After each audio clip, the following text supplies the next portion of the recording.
हलो हली थर खे वसायो। 14 अगस्त जो ॾियारो अची वियो, हलो हली थर खे वसायो। गड्डी भिट ऐं कारूं झर जा, प्यारा नज़ारा शहर नगर जा। ॾींहं ख़ुशीअ जो होॾे सर ते गॾिजी यार मल्हायूं। 14 अगस्त जो ॾियारो अची वियो, हलो हली थर खे वसायो। गड्डी भिट ऐं कारूं झर जा, प्यारा नज़ारा शहर नगर जा। ॾींहं ख़ुशीअ जो होॾे सर ते गॾिजी यार मल्हायूं। 14 अगस्त जो ॾियारो अची वियो, हलो हली थर खे वसायो।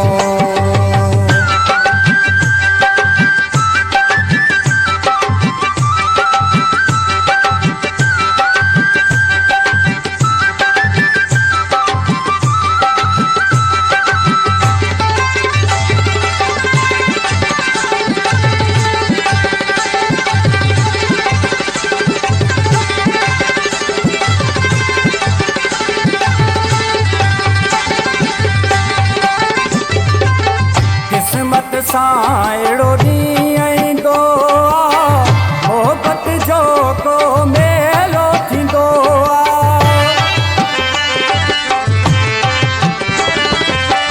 किस्मत सां अहिड़ो ॾींहुं ईंदो आहे, मोहबत जो को मेलो थींदो आहे। दोस्त सारा गॾिजी पंहिंजा दुश्मन सारा जलायूं।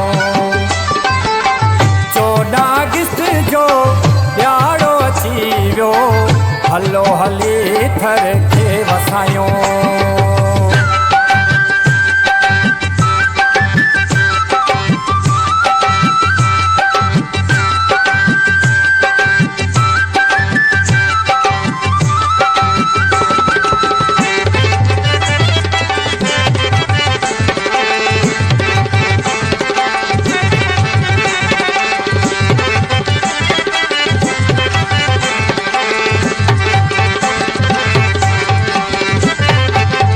मज़ो ईंदो आहे दोस्तनि सां गॾु, घुमण फिरण ऐं खाइण पीअण में। मज़ो ईंदो आहे दोस्तनि सां गॾु, घुमण फिरण ऐं खाइण पीअण में।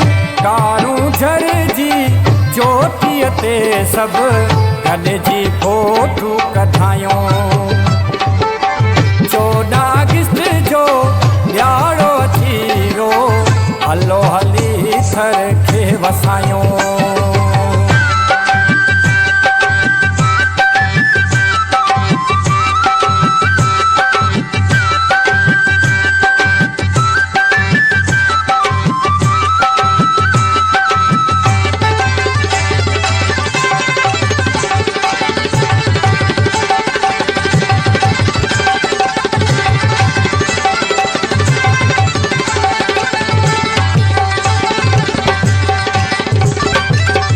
ए बि मुंहिंजो नालो आहे, दोस्तनि लाइ सिर ॾींदो आहियां मां।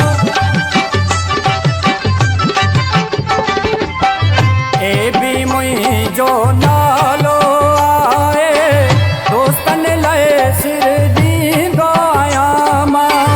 सुमरो चए हर माण्हू सां खिले, आकुर पाए मिलंदा आहियूं। 14 अगस्त जो ॾियारो अची वियो, हलो हली थर खे वसायो। 14 अगस्त जो ॾियारो अची वियो, हलो हली थर खे वसायो। गड्डी भिट ऐं कारूं झर जा, प्यारा नज़ारा शहर नगर जा। ॾींहं ख़ुशीअ जो होॾे सर ते गॾिजी